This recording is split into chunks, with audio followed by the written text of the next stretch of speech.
La conférence publique du Mouvement citoyen pour une nouvelle Côte d'Ivoire, MCNCI, s'est déroulée ce dimanche 18 août 2019 à Paris, Porte de Pantin.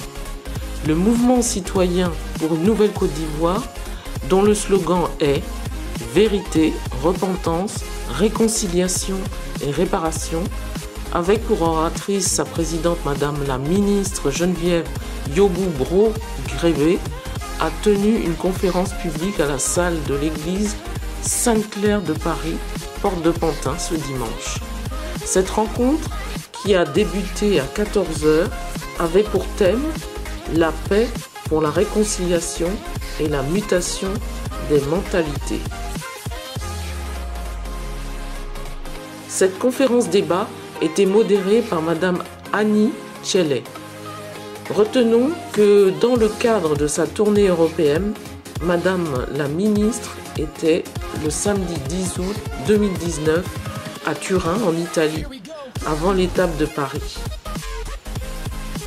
Madame Geneviève Bro-Grébé, pour commencer, a fait un exposé sur l'urgence d'une réconciliation nationale en Côte d'Ivoire et a défini les critères pour l'avènement d'un citoyen ivoirien nouveau.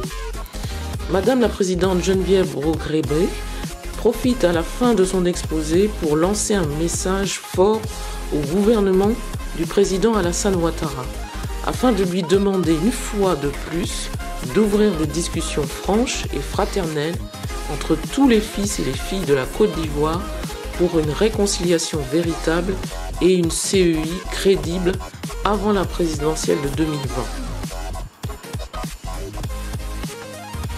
Enfin, cette rencontre s'est achevée par une série de questions-réponses entre la conférencière et plusieurs participants composés de partis politiques dont l'UNG, conduit par son président Stéphane Kipré, le CRI panafricain, conduit par son vice-président M. Zap Crasso, le FPI, le PDCI-RDA, conduit par son délégué général France, M. Yao Basile, la FIDOP, conduit par son président fondateur, le Dr Gervais Boga-Sako, l'UIPD, conduit par son président, M. Seyi Fulbert, l'AIRD, conduit par son président, le ministre Eric Kaé, le RPCI-AC, conduit par son président, M. Christian Vabé, le NPR Diaspora, avec son président, M. Pascal Logbo, plusieurs associations et membres de la société civile, des artistes et la presse. Madame Geneviève Bro-Grébé est une femme connue, reconnue et bien connue.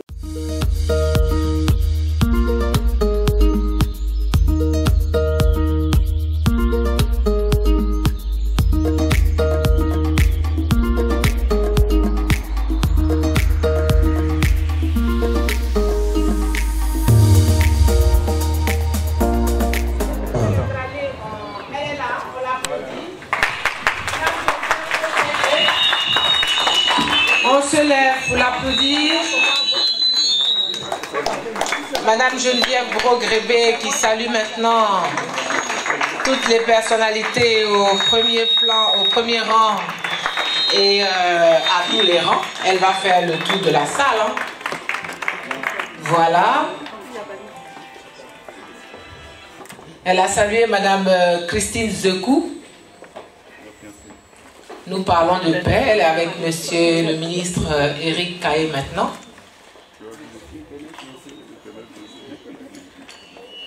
Avec l'autre représentant du PDCI. Et avec monsieur Yao Basile, délégué général du FPI. Du PDCI, pardon. Le maire adjoint du 19e arrondissement, Monsieur qui est également représentant à l'ONU.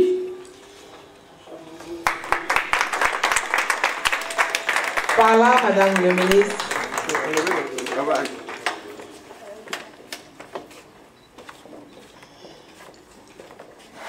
Donc voilà, nous arrivons ainsi à cette conférence, maintenant qu'elle est installée, maintenant qu'elle est prête à vous parler de réconciliation, à vous parler de mutation des mentalités, à vous parler de paix.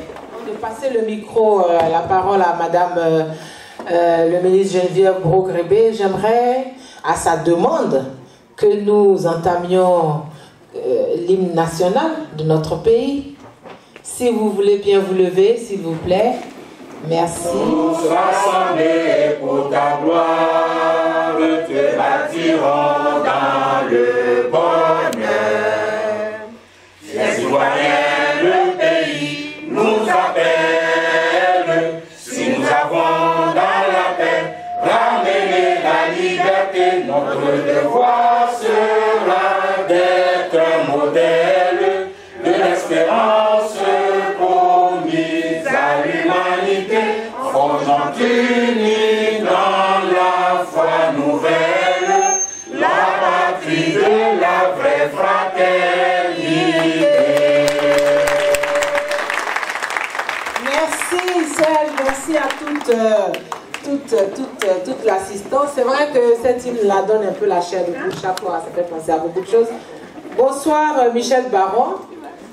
Voilà, et maintenant que nous sommes prêts, Madame la ministre est prête, on va lui passer la parole, on va lui laisser le micro. Alors, je vais demander qu'on se lève encore. Nous avons perdu ce matin Éloi Oulaï, CDG de la radio de Côte d'Ivoire. Mais au-delà d'Éloi Oulaï, nous allons marquer une minute de silence en la mémoire de tous nos parents, tous nos frères et sœurs, toutes nos connaissances qui sont partis avec la guerre qu'a connue la Côte d'Ivoire.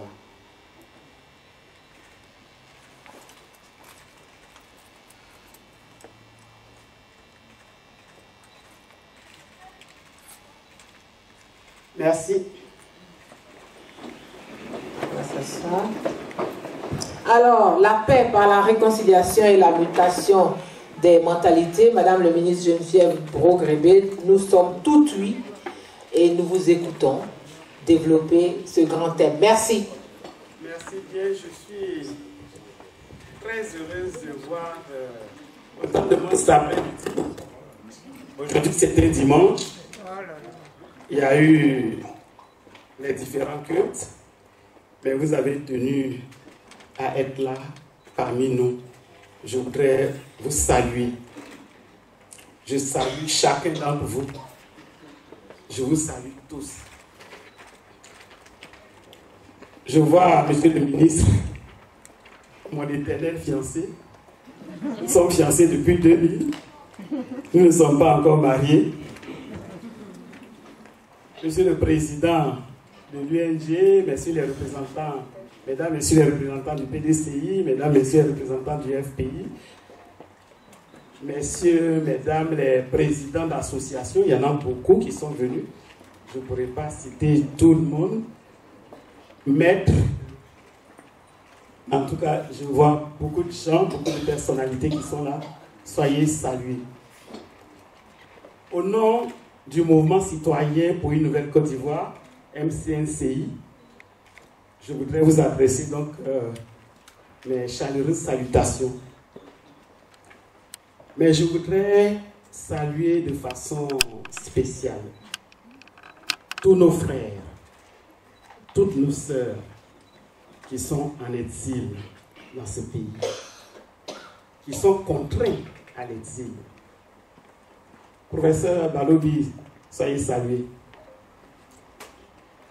Je compare l'exil à une prison à ciel ouvert. Comme moi-même je suis prisonnière, j'estime que vous êtes mes collègues prisonniers. C'est pour cela que je voudrais vous saluer de façon particulière. Sergent, mon artiste, soit salué. Chers frères et sœurs, chers Ivoiriens, chères Ivoiriennes, nous voudrions aujourd'hui partager avec vous notre vision de la Nouvelle Côte d'Ivoire. Je vais donc tout de suite planter le décor avec le contexte dans lequel nous avons mis en place le mouvement et en mettant en exergue le cheminement que nous proposons pour une paix durable dans notre beau pays qui est la Côte d'Ivoire. Nous savons que la Côte d'Ivoire naguère un pays stable et prospère qui a attiré sur son sol de nombreux ressortissants, nos frères des pays de la sous-région, avec qui nous avons vécu en toute intelligence. Mais cette Côte d'Ivoire-là a connu depuis les années 90 des turbulences dont le point culminant a été la crise post-électorale de 2010-2011. Nous pouvons dire que depuis le décès de son premier président, Feu Félix Houphouët-Boigny, des tensions ont vu le jour dans notre pays. À tel point que nous avons assisté pour la première fois à un coup d'État militaire le 24 décembre 1999. S'en suivront plusieurs tentatives de déstabilisation et une rébellion qui a consacré la partition du pays pendant une décennie. Nonobstant toutes les négociations devant aboutir à une réconciliation nationale, notre pays est resté longtemps dans une situation de ni paix ni guerre. C'est dans cette atmosphère-là, délétère, que sera organisée l'élection présidentielle de 2010, qui va exacerber les tensions et déboucher sur une guerre civile avec son corollaire de tristesse et de désolation. Les Ivoiriens, dans leur ensemble, ont été traumatisés par tant de violences jusqu'alors inconnues dans leur pays. Les affres de cette guerre n'ont épargné aucun camp. Par contre, une seule partie au conflit a fait l'objet de poursuites judiciaires et d'emprisonnement. Jusqu'à ce jour, nous avons encore nos parents en prison. Ce qui évidemment est ressenti au sein de la population comme une injustice. Mais cette crise a mis à mal le tissu social à telle enseigne que les fils et les filles du pays se regardent encore en chien de faïence. Entre-temps, il y a eu l'ordonnance d'amnistie en 2018, le 6 août 2018. Nous avons pensé qu'avec l'amnistie, les choses seraient décantées. Les Ivoiriens ont accueilli cette amnistie comme une bouée de sauvetage de la réconciliation, dont les jalons avaient déjà été posés par la mise en place de la commission Dialogue, Vérité, Réconciliation, CDVR, qui était dirigée par le Premier ministre Charles Konan Barrow. C'est donc dans ce contexte que, conscient que la paix est le préalable à tout développement, des femmes, des hommes, des jeunes, ont senti le besoin de se mettre ensemble au sein d'un mouvement de la société civile, le mouvement citoyen pour une nouvelle Côte d'Ivoire, en abrégé MCNCI, dont l'objet principal est de promouvoir la réconciliation nationale et l'avènement d'un citoyen nouveau. Ces femmes, ces hommes, ces jeunes sont d'autant plus confortés dans leur choix d'aller à la paix et au changement des mentalités que le dernier scrutin, je dirais les derniers scrutins municipaux et régionaux, ont réveillé les vieux démons de violence en tout genre il y a eu encore des morts. Rien que pour les municipales et les régionales, il y a eu beaucoup de morts, beaucoup de blessés, des destructions de biens. En outre, nous assistons aujourd'hui et de façon... Vraiment, nous sommes impuissants devant des conflits intercommunautaires avec leur lot de destruction de biens et de vies humaines. Le dernier en date, c'est Dahomey, avec 14 morts et plusieurs blessés. Je vous assure qu'aujourd'hui en Côte d'Ivoire, n'importe quel petit incident débouche sur des violences inouïes, jusqu'à mort d'hommes par utilisation d'armes à feu, armes de guerre. Et à la veille de l'élection présidentielle, qui va avoir lieu en 2020, le spectacle auquel nous invitent les partis politiques ne nous rassure guère. Les injures, les invectives, les menaces, en lieu et place de débats d'idées.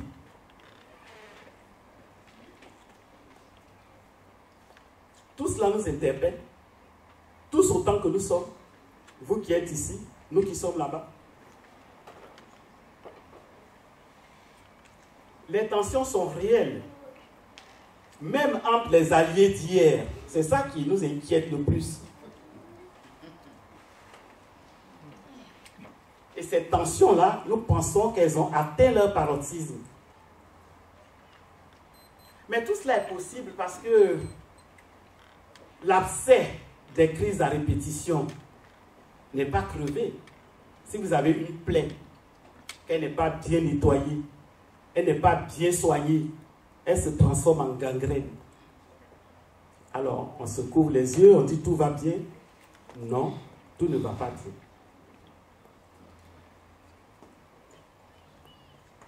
Le MCNCI se prononce et s'engage résolument en faveur de cette prise de conscience autour de la nécessaire réconciliation des enfants de la Côte d'Ivoire. Il se veut une réponse concrète à cette aspiration essentielle visant à rebâtir la nation sur ce paradigme, tout en invitant chaque citoyen à placer l'intérêt de la mère patrie au-dessus de tout clivage et de tout alignement partisan. Le MCNCI entend proposer un modèle de réconciliation, de restauration de la nation basé sur les points suivants. 1. La vérité. 2. La repentance. 3. La réconciliation. Et enfin, la réparation. Pourquoi la vérité? Nous n'inventons rien. Les pays qui sont passés par des crises profondes et aujourd'hui qui vont bien sont passés par là. La vérité pour savoir qu'est-ce qui s'est réellement passé en Côte d'Ivoire, qui a fait quoi, pour situer les responsabilités. Le Rwanda est passé par là. 1 million de morts en 3 mois. Aujourd'hui, le Rwanda est cité comme un bel exemple de performance économique, sociale, politique. Même au niveau de la parité, le Rwanda a 50% de femmes à l'Assemblée nationale, 50% d'hommes. Kigali est la ville, l'une des villes les plus vertes, les plus propres au monde. Paul Kagame le dit, ce n'est pas lui qui l'a fait. Ce sont les Rwandaises et les Rwandais qui ont accepté de se dire les vérités, de passer aussi par la justice, d'aller à la réconciliation. Ensuite, repentance. Quand on s'est dit les vérités, on va se repentir. Chacun de nous va demander pardon par rapport à l'acte qu'il a posé, pour que l'autre en face puisse accepter facilement le pardon. Alors, il va avoir le 3e point, la réconciliation. quand on a fini de se réconcilier, il faut une réparation. Parce qu'il faut apaiser les cœurs des gens. On a tout perdu. On a perdu des parents, des frères, des sœurs, des oncles, des cousins, des cousines. Et puis on a perdu tous nos biens. Monsieur le ministre, Eric ne me dira pas le contraire. Moi, ce n'est pas la peine que j'en parle parce qu'on ne m'a pas laissé une seule aiguille chez moi. Mais comme Dieu est bon, quand je suis rentré de prison, les Ivoiriens sont formidables, ils sont venus me donner plus que j'avais avant. Donc, réparation. Le premier à demander pardon est le plus brave. Le premier à pardonner est le plus fort. Le premier à oublier est le plus heureux. Nous savons que les plaies sont encore vives, les blessures profondes, le ressentiment inexprimable. Mais malgré tout, nous devons nous engager dans la dynamique du pardon et de la réconciliation afin d'éviter à notre pays une énième crise qui le précipiterait dans un gouffre indestructible. C'est dans cette optique que nous avons pris notre bâton de pèlerin pour aller à la rencontre de toutes les composantes de la société ivoirienne. Et c'est dans ce même ordre d'idée que nous sommes devant vous aujourd'hui.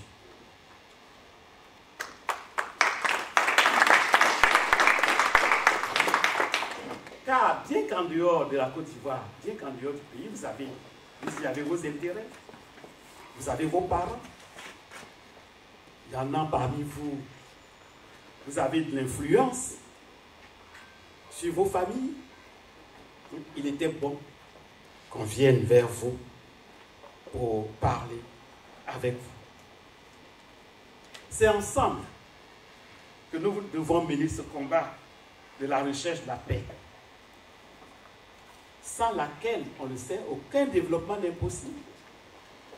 Tout stagne.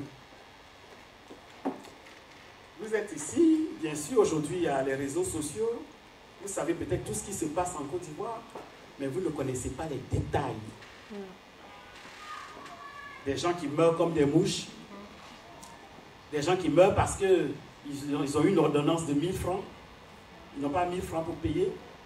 Les CHU sont devenus des mouroirs. Et ça, vous ne pouvez pas le voir tous les jours. Les produits agricoles qui sont payés, qui sont mal payés. Mais pour arriver à cette réconciliation, nous devons d'abord opérer une mutation des mentalités. Nous avons pris de mauvaises habitudes. Nous avons adopté de mauvais comportements. Nous pensons que c'est un passage obligé. C'est un travail que nous avons fait depuis 2002, mais qui est encore d'actualité. Donc la deuxième partie de ma présentation, ça sera donc le changement de mentalité pour l'avènement d'un citoyen nouveau en Côte d'Ivoire. Je ne suis pas seul. Je suis avec Madame Dorothée Diaporé, qui est la secrétaire générale adjointe du mouvement citoyen pour une nouvelle Côte d'Ivoire.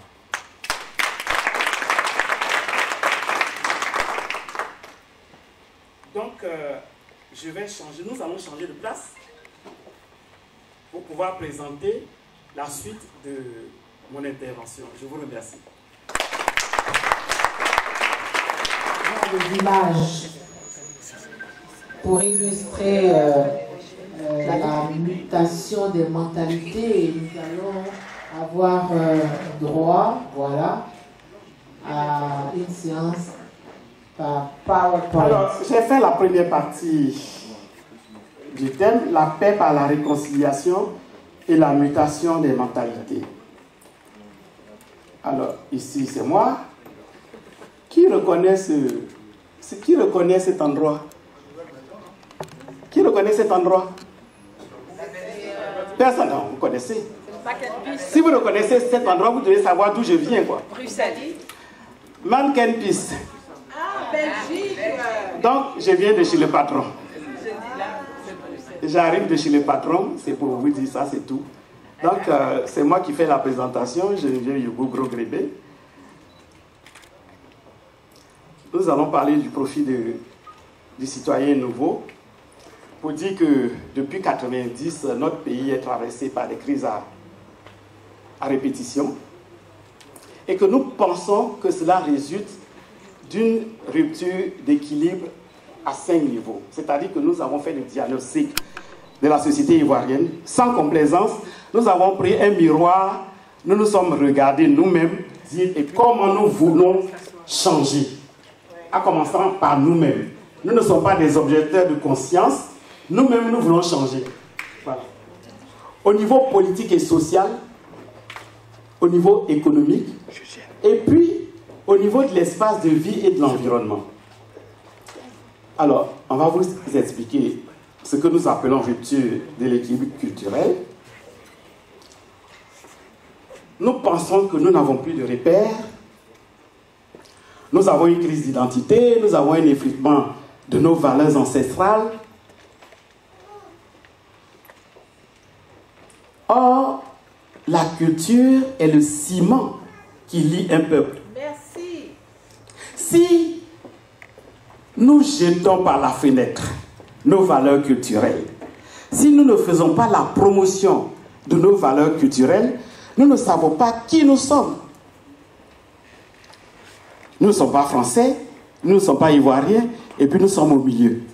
Et quand on est au milieu, c'est pas bon. On n'a plus la place du sacré. Dans cette guerre, nos forêts sacrées ont été complètement détruites.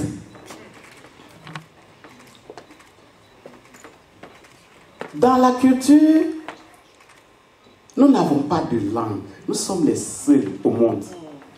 La Côte d'Ivoire est le seul pays au monde à ne pas avoir sa langue officielle en dehors du français. Et ça, c'est important. Une langue, elle véhicule des valeurs communes.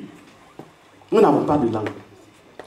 Ça m'a tellement choqué. Moi, j'ai très vite pris conscience de cela parce que j'étais responsable d'ONG, donc j'ai fait beaucoup de conférences internationales. Quand on arrive dans une salle et qu'on doit prendre une décision rapide sur le champ, les Sénégalais vont parler le Wolof, les Burkinabés vont parler le Moré entre eux, les Maliens vont parler le Bambara, ils vont trouver. Et puis nous, les Ivoiriens, nous sommes obligés de sortir de la salle pour aller parler en français.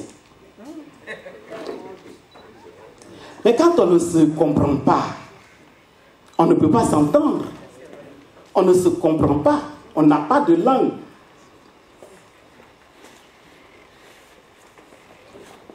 Donc, nous manquons de culture. Même notre propre culture, nous ne la connaissons pas. L'année dernière, il y a eu une sortie de génération. Moi, je viens d'Alépé. Donc, tout se passe par génération, de Fokui. Il y a une sortie de génération et de nos enfants. Et parmi nos enfants, il y en a beaucoup qui ne sont pas venus. Moi, je suis sorti en 1980, donc ça date. Donc, c'était le tour de nos enfants. Tous ceux qui sont sortis en 1980, leurs enfants ont fait leur sortie de génération l'année dernière. Et puis, il y en a qui ne sont pas venus. Quand on cherche à comprendre, ils sont rentrés dans des religions où on leur dit que c'est de la sorcellerie. Donc, ta propre culture, on te dit de ne pas en tenir compte parce que tu es rentré dans une religion. Bon, c'est pour dire que nous avons tout perdu. Je prends dans ce domaine-là également culturel les parentés à plaisanterie, les alliances interethniques qui sont très importantes. Moi, je suis à Thiers, je ne peux pas verser le sang d'un Dida. Parce que nous sommes liés. Mais dans cette guerre, nous avons vu des alliés qui se sont entretués. Si les gens savaient cela, ils n'auraient pas fait. Donc pour nous, la culture, c'est la sève. La culture, elle est importante pour un peuple.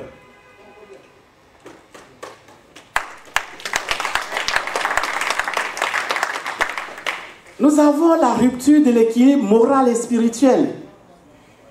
Alors, moi je dis que notre société, elle est pourrie jusqu'à la moelle épinière. Avec une corruption galopante.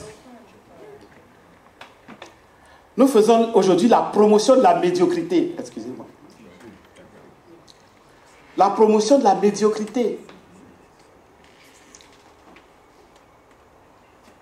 Alors, ici, notre problème au niveau du MCNCI, c'était un travail de midi. Hein.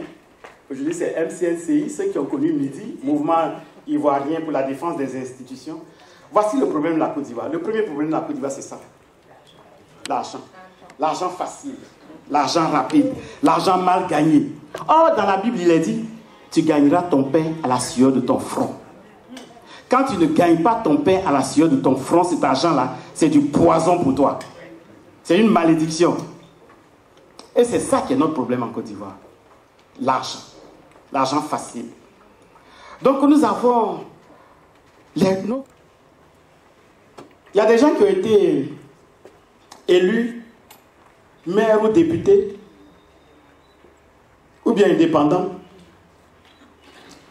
élus sous la bannière des partis politiques, et puis on vient, on te donne de l'argent, et puis tu changes, tu deviens du blanc, tu passes au noir. Si vous donnez de l'argent à un Ivoirien, il est capable de vous dire que je suis habillé en blanc.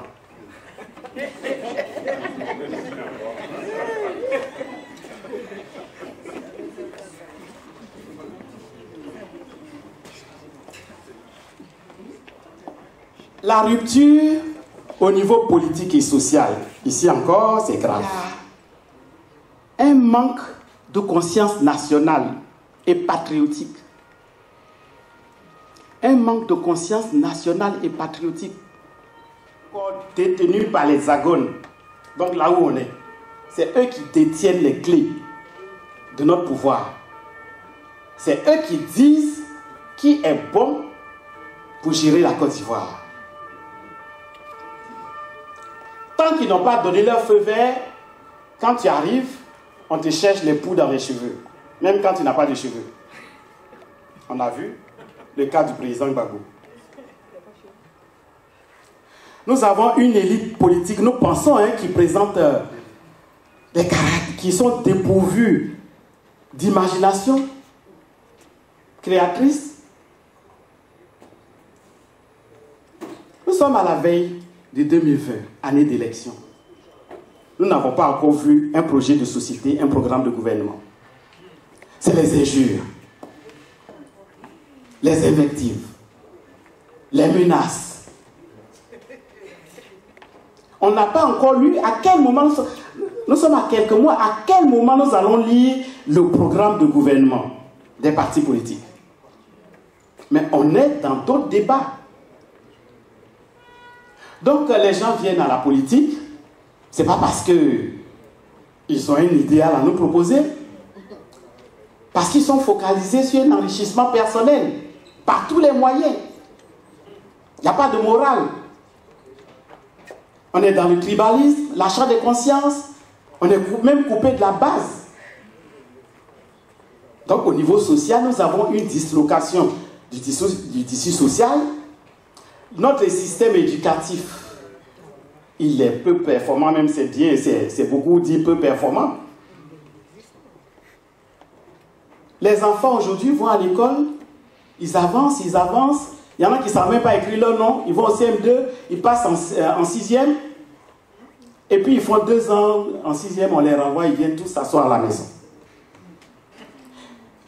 Il est écrit à l'entrée d'une université en Afrique du Sud que pour détruire un pays, il ne faut pas des bombes, hein.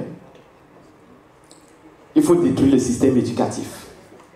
Et notre système éducatif est en voie de destruction. Le système de santé, il est inadapté. Tout à l'heure, je vous ai dit, nos CHU sont des mouroirs. Au niveau judiciaire, bon, écoutez, moi j'ai été en prison, j'ai été jugé, donc je sais de quoi il s'agit. Il n'y a pas de preuves, il n'y a rien, et puis on te met en prison. Et j'ai fait 2 ans et demi en prison. Pour rien. Nous avons une immigration non contrôlée. N'importe qui arrive, n'importe qui s'installe. Les gens arrivent, demain ils sont chauffeurs de taxi, ils ne connaissent pas Abidjan. Moi je ne connais pas Abidjan, je viens d'arriver. Et puis ça se passe. Et puis nous sommes des xénophobes. Et c'est pour cela que moi, j'ai dit oui, je suis xénophobe. C'est pour cela qu'il y a 50% d'étrangers dans mon pays. Oui, parce que...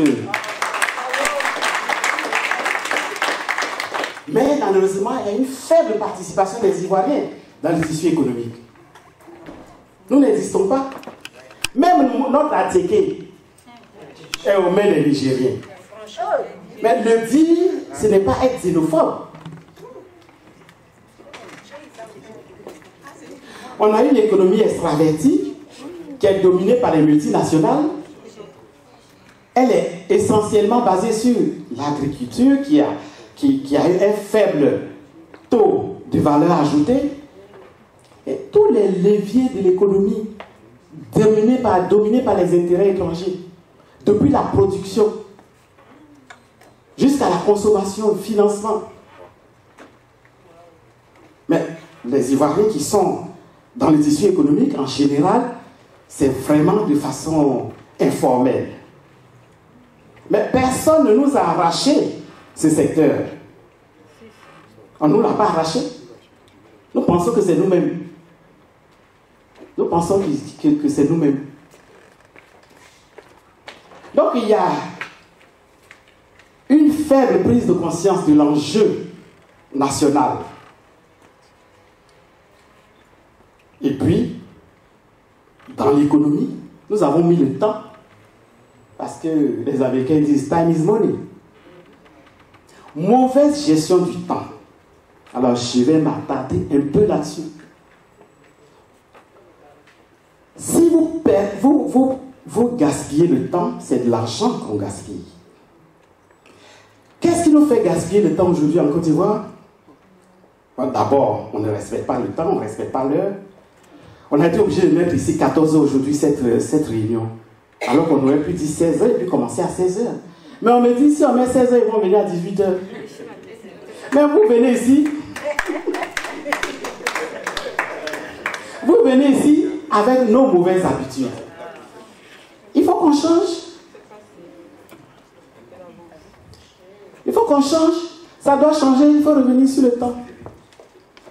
Nous gaspillons le temps dans les funérailles. On part depuis le vendredi. On revient dimanche soir ou bien lundi matin. On est lessivé moralement, spirituellement, économiquement. On est lessivé. Ils sont nombreux, des hauts cadres, qui sont allés 3 jours à des funérailles et qui sont venus, qui ont fait un AVC et qui sont morts. Grande perte pour le village, grande perte pour la famille, grande perte pour le pays. On passe trop de temps dans les funérailles. Garder un corps pendant 5 ans, garder un corps pendant 1 an, ça ce n'est pas notre culture, ce n'est pas ivoirien. Donc, c'est nous-mêmes qui avons créé cela. Ça ne ressort pas de notre culture. Et pendant qu'on garde ce corps-là, on fait des veillées, on fait des veillées. On n'a pas le temps de réfléchir. La deuxième chose qui nous perd le temps, ça, les pasteurs qui sont dans la salle, les religieux qui sont dans la salle, ils vont m'excuser, c'est la religion. On ne peut pas passer 5 heures de temps à l'église.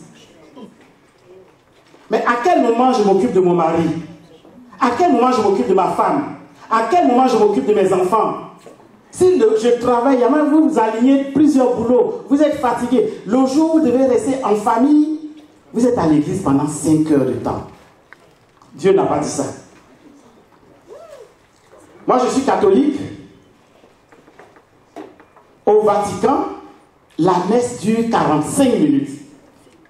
45 minutes au Vatican. Pourquoi à Abidjan, on fait 3 heures, 4 heures à la messe? Pourquoi? Donc nous disons, les deux choses qui nous perdent le temps en Afrique, et notamment en Côte d'Ivoire, c'est la religion et les funérailles. Ça, on peut travailler au changement. On a fini l'économie. Enfin, nous venons à la rupture au niveau de l'équilibre de l'espace de vie et de l'environnement. Figurez-vous que nous, les Noirs, nous ne faisons pas la relation entre la détérioration de notre environnement et celle de notre santé. Or, c'est lié. J'ai une nièce qui travaille au Ghana. Elle est à Accra. Chaque fois qu'elle met les pieds à Abidjan, elle tombe malade. On se posait la question de savoir, et puis on a trouvé. Allez voir Accra, une ville propre, et puis aller à Abidjan. Elle est sale. La ville est sale. La ville est sale. Donc nous avons une forte polarisation de l'espace socio-économique sur Abidjan. Abidjan, on a plus de 5 millions d'habitants. Les gens se mettent... Quelqu'un vient de Ouaga, il s'installe quelque part, il est là. Quelqu'un vient de Niamey, il s'installe. Alors, c'est le cafouillage. Il y a une forte disparité et déséquilibre dans les régions. Notre espace de vie est pollué et dégradé. Et puis, bien sûr, il y a une réduction drastique du couvert forestier. En 1960, il y avait 16 millions d'hectares de forêt en Côte d'Ivoire. Aujourd'hui, il y a moins de 2 millions. Les maladies vont arriver. Parce que la forêt, c'est la vie. La forêt, elle est importante. S'il n'y a plus de forêt, il n'y a pas de vie. Donc, on ne connaît pas les bienfaits d'un environnement sain. Donc, voici un peu ce qui est mauvais. Notre art, maintenant en face. Que faire? Que faire pour que l'Ivoirien prenne conscience?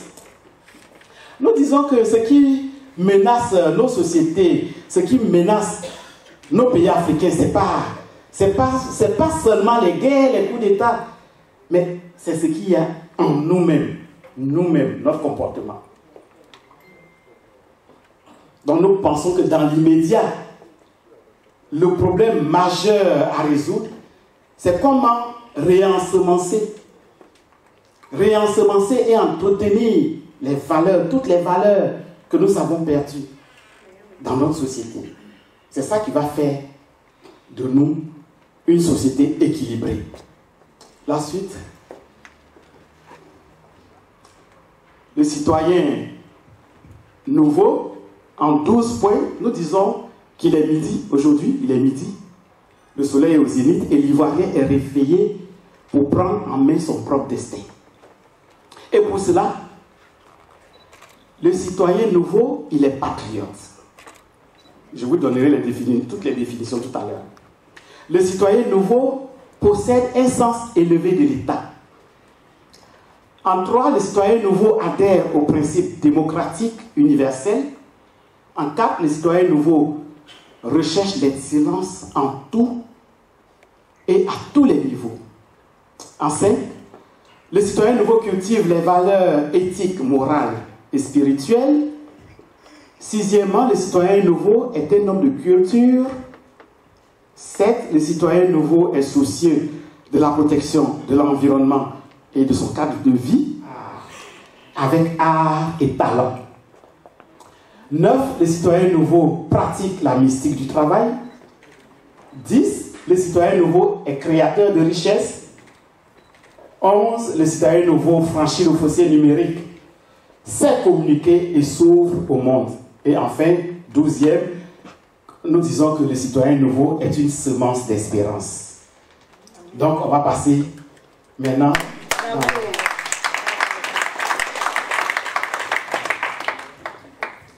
Alors, c'est quoi être patriote? Le premier point. Être patriote, c'est quoi? On nous a moqués, on nous a qualifiés de tout. Mais moi, je suis fier. Je suis encore patriote. Et nous avons fait un bon travail. Le patriote, il aime son pays par-dessus tout.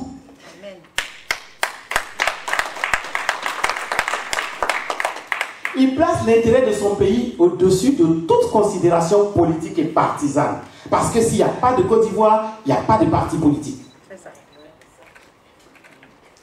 Il se sacrifie pour son pays en le défendant au péril de sa vie. Nous l'avons fait. Il fait la promotion de son pays en tout lieu, en tout temps. Il doit être considéré, chacun de nous, est un ambassadeur pour la Côte d'Ivoire. Et puis, il collabore avec les forces de l'ordre pour dénoncer les individus suspects. Si on avait fait ça, peut-être qu'on n'aurait pas eu la guerre. En deux,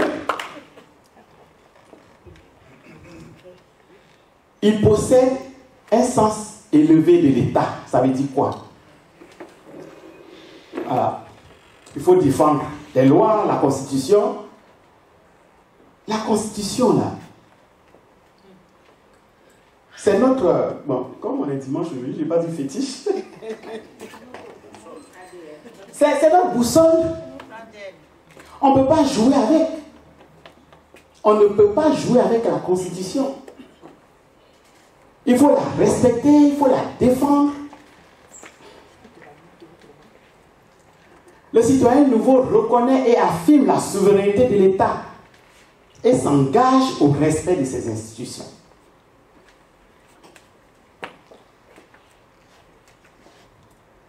Il faut revenir. Voilà. Il faut respecter le bien commun, le bien général. Il ne faut pas détourner les deniers publics parce que ce sont nos impôts.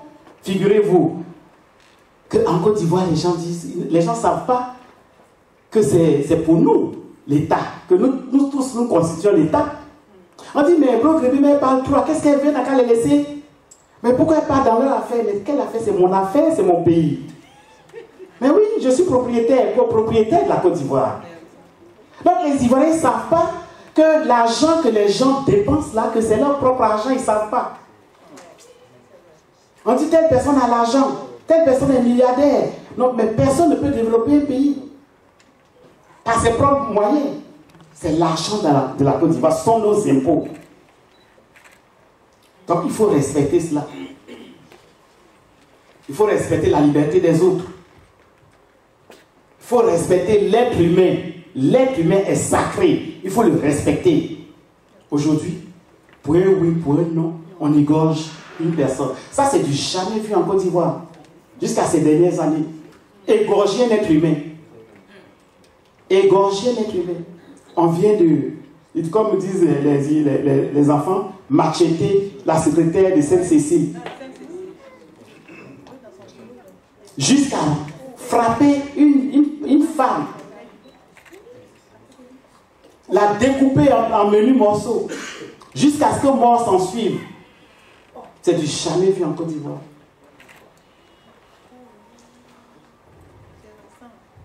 C'est récent, oui, c'est la semaine dernière. Le citoyen nouveau adhère au principe démocratique universel. C'est-à-dire qu'il y a la séparation des pouvoirs, il y a l'exécutif, il n'y a pas le législatif est dans son coin, et puis le judiciaire. Mais tout est mélangé chez nous. Tout est mélangé. Il n'y a pas de séparation de pouvoir. Le citoyen nouveau milite en faveur des élections transparentes. Parce que s'il n'y a pas d'élections transparentes, il y a des crises post-électorales. Le citoyen nouveau doit refuser tout tripatouillage de la Constitution. Il doit être contre la prise du pouvoir par les armes. Nous avons vu des gens applaudir. Bon, aujourd'hui, ils le regrettent, mais il y a eu des morts. Hein? Nous avons vu des gens applaudir. Même quand l'armée française, nous a tiré dessus, parce que j'étais là en train de servir à manger aux patriotes, quand on nous a tiré dessus, qu'il y a eu 60 morts, il y a eu des gens en Côte d'Ivoire qui ont applaudi cela. Oh, ce sont des Ivoiriens qui sont tombés ce jour-là.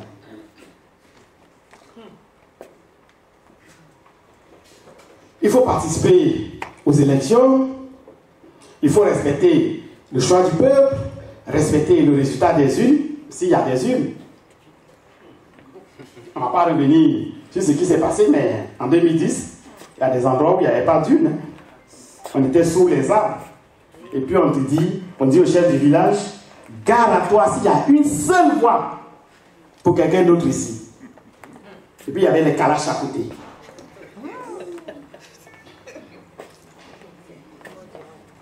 Et ça, tout le monde le savait. Mais tout le monde a soutenu. Mais heureusement qu'il y a un Dieu qui existe. Et que tout ce qui était caché sera révélé. Tout ce qui était dissimulé sera révélé. Le citoyen nouveau reconnaît l'existence de plusieurs partis politiques et respecte l'opinion des autres. Aujourd'hui, on vous dit si vous n'êtes pas tant, si vous n'êtes pas RHDP, vous n'avez pas le droit même à respirer l'air de la Côte d'Ivoire.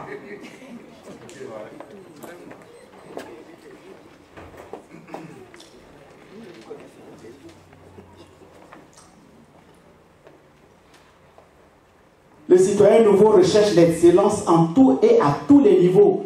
J'ai l'habitude de dire, si tu es balayeur, tu dois être le meilleur balayeur de ton entreprise. Il faut aimer le travail bien fait. Faire de son travail le fondement de sa vie. Être ponctuel, assidu au travail. Vous êtes ici, vous savez. Vous êtes nombreux à enchaîner plusieurs boulots. Vous travaillez. Nous, là, nous sommes nombreux à nous asseoir pour vous attendre que vous nous envoyez les mandats. Nous sommes nombreux à attendre. Mettez vos parents au travail. Mettez-les au travail. Il faut leur montrer comment vous souffrez ici. Il ne faut plus leur envoyer de l'argent facilement, sauf ceux qui en ont vraiment besoin.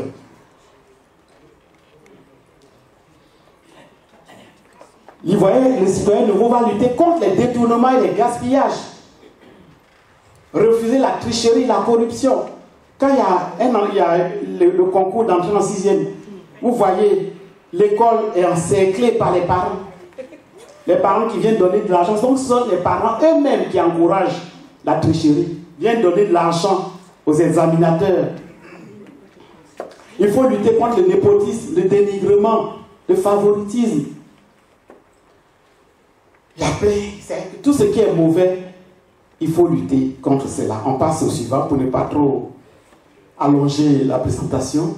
Il faut revenir aux fondamentaux. Nous avons nos valeurs. Il faut revenir à nos valeurs, en faire la promotion.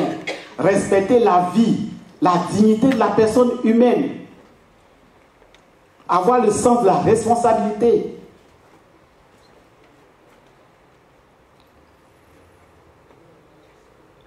Nous pensons qu'il faut éduquer. Il faut faire une éducation de masse. Au lieu de danser à la télévision tous les jours, au lieu de nos télénovelas, je ne sais pas quoi, comme je ne regarde pas, je ne sais pas. On peut passer des messages pour former l'Ivoirien. Au Ghana, il y a des débats, même entre jeunes. Et puis ça se fait dans leur langue. Les jeunes font des débats à la télévision. Chez nous, on danse beaucoup.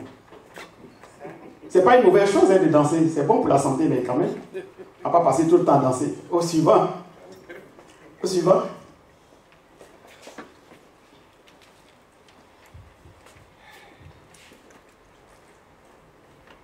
L'Ivoirien connaît sa langue, il connaît son histoire, il connaît ses traditions, ses coutumes.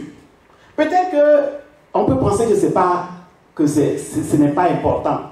Mais regardez au Japon. Allez au Japon, vous allez voir. Ils ne se laissent pas envahir par la culture des autres. Hein? Allez en Chine, aujourd'hui c'est la Chine qui prête de l'argent aux États-Unis. Ah, ce sont des puissances. Ils ont gardé leur culture. Il faut pratiquer sa langue maternelle. Donc, nous allons demander à ce qu'on ait une langue nationale en Côte d'Ivoire. Faire la promotion de notre culture.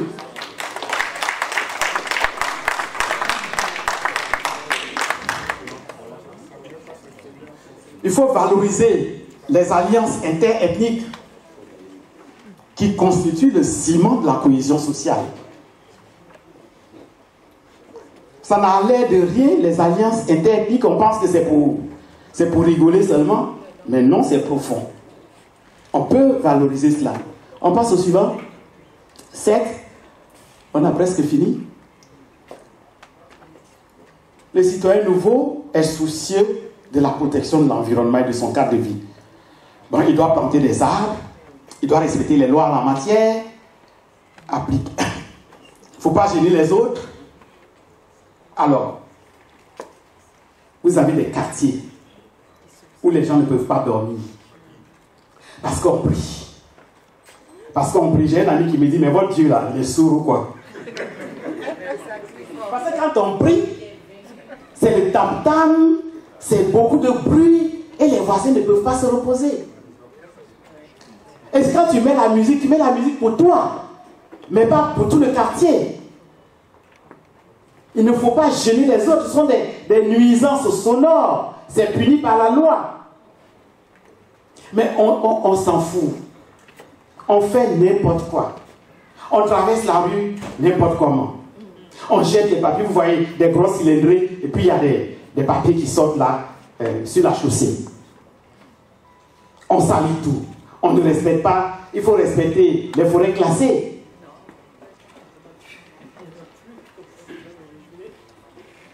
Donc voilà un peu ce qu'il faut faire. Respecter les forêts classées. Aujourd'hui, les forêts classées sont occupées. Il y a des plantations de cacao, il y a des maisons, il y a des écoles là-bas. Or, si ça a été classé, c'est parce qu'elles ont un rôle à jouer dans la vie. Au suivant, le citoyen nouveau gère le temps denrées rares avec art et talent. Le temps, time is money. Parce que quand on perd le temps, les Anglais disent at the end of the day, à la fin de tes jours, tu te dis mais qu'est-ce que j'ai fait de mon temps? Qu'est-ce que j'ai fait de ma vie? On perd le temps, il faut mieux s'organiser. Il faut donner la priorité à ce qui est vraiment essentiel. Le temps, il y a le temps pour le travail. Il y a le temps pour les loisirs. C'est important, les loisirs. Il y a le temps pour la famille, pour les activités sociales. Mais il ne faudrait pas que ça soit déséquilibré. Et si nous avons beaucoup de divorces, parce que c'est déséquilibré. Parce que peut-être que monsieur et madame n'ont pas les mêmes loisirs. Monsieur et madame n'ont pas le temps de rester ensemble. Monsieur et madame ne regardent pas dans la même direction, n'ont pas les mêmes projets. Et quand il y a beaucoup de divorces, ça fait des déchets dans la société. Les enfants en pâtissent. Il faut respecter le temps. Et à la fin, on dit, la ponctualité est la politesse des rois. Ça veut dire quoi? Ce sont ceux qui sont plus importants qui doivent donner l'exemple. Quand j'étais au gouvernement, au ministère des Sports, il y a ce qu'on appelle réunion de cabinet tous les lundis matins. À 9h, je suis assise dans la salle. Et puis ça court dans tous les sens. Elle est là, elle est là, elle est là, ça court de partout. J'ai fait ça 2-3 fois, après ils sont venus régulièrement à l'heure. Donc c'est nous qui devons donner l'exemple.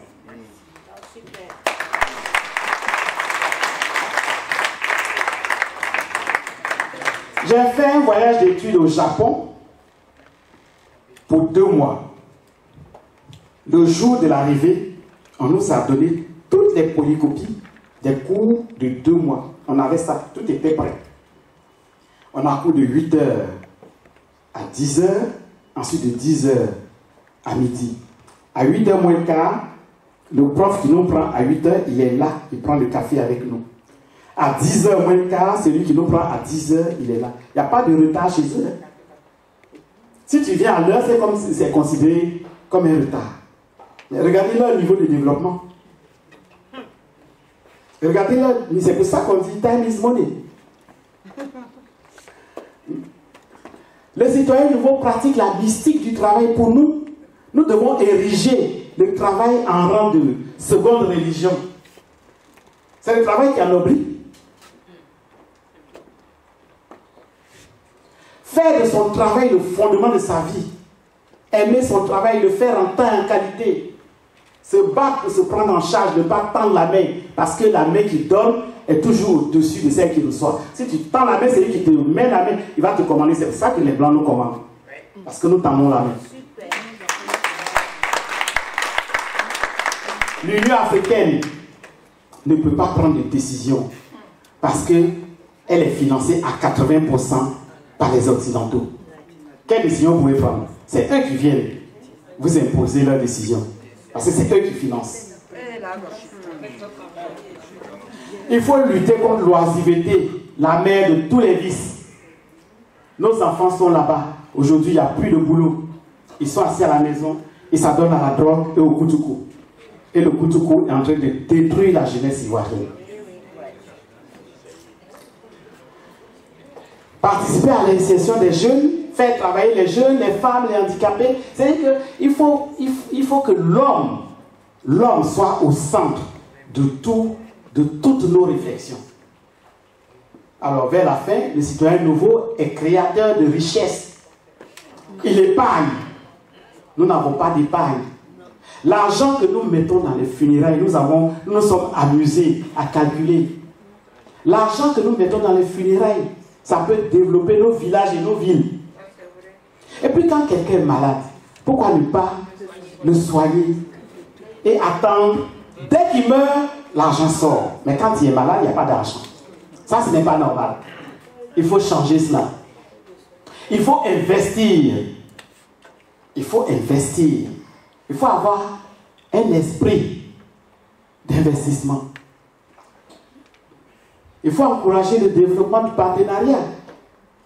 Mais un partenariat gagnant-gagnant. Épargner, investir. Quand on épargne, là, ce n'est pas quand on a des millions. Parce que l'argent, là, ça se rassemble tout de suite. 5 francs, 5 francs, 5 francs, 5 francs plus 5 francs, ça fait 10 francs. 10 francs plus 5 francs, ça fait 15 francs. 15 francs plus 5 francs, ça fait 20 francs, et puis ainsi de suite. On a presque fini. Hein? Les citoyens nouveaux franchissent le fossé numérique, ça, c'est pas nous autres. Voilà, heureusement qu'aujourd'hui, avec les réseaux sociaux, vous avez vu que les choses sont rapides. Il faut tirer avantage de la révolution de l'information numérique, savoir utiliser les technologies de l'information et la communication pour communiquer et s'ouvrir au monde. On ne va pas vivre en autarcie. Il faut s'ouvrir au monde, mais en protégeant les intérêts du pays. Chaque pays protège ses intérêts. Pourquoi nous, on ne devrait pas le faire? Voilà. On passe au dernier, peut-être. Voilà, c'est le dernier. Nous disons que le citoyen nouveau est une semence d'espérance. Et ça va se passer très bientôt, contrairement à ce qu'on pense.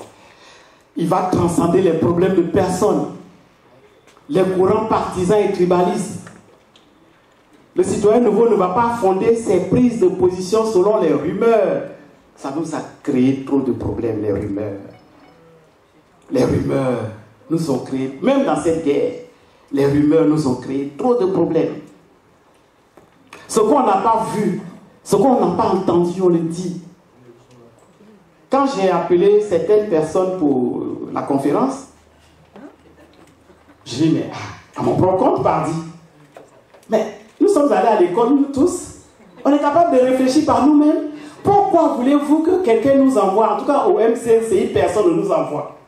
Nous-mêmes, on s'est assigné la mission de rechercher la paix par la réconciliation et le changement de mentalité. Personne ne nous envoie. Et nous voulons être indépendants. Nous voulons être indépendants pour pouvoir rencontrer tout le monde. Et nous avons rencontré pratiquement tous les partis politiques, tous les leaders religieux, les leaders de la société civile. Nous avons rencontré tout le monde avant de venir ici. Donc, voici ce que nous avons à vous dire. En conclusion, nous disons qu'un homme nouveau est né. Un homme nouveau est né qui va se débarrasser de toutes les tares que j'ai citées et pour prendre en main son propre destin. Que Dieu nous bénisse.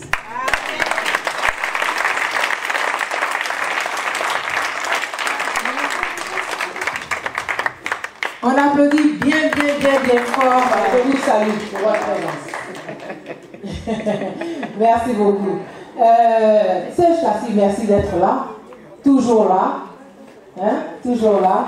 Merci. Tout à l'heure, nous allons passer à la partie questions-réponses. Rien de nouveau. Moi, je dis que c'est un vaste programme, hein, n'est-ce pas, Asensio? C'est vraiment... On va y arriver. On va y arriver. C'est vrai. La corruption, les frais de naissance, c'est pas possible. C'est même pas possible. Il y a ça. Donc, tout ce qu'elle dit là, c'est tellement fort. C'est tellement... C'est-à-dire que nous sommes notre propre problème. Alors, nous devons être notre propre solution, notre propre médicament. On dit que depuis 1990... Quelqu'un est arrivé en Côte d'Ivoire et il a tout fait, il est de toutes les crises. Il ne sait pas, on va ici, il est là, on va ici, il dit je vais diviser votre pays. Et il divise. Mais il divise avec des Ivoiriens, pas avec des pierres. Donc le problème c'est nous. Si nous décidons de changer, de prendre notre pays en main, de nous prendre en main, sans chasser les autres, mais en définissant leur place, eh bien, nous allons y arriver. Donc moi je suis confiante et je sais que vous êtes confiants.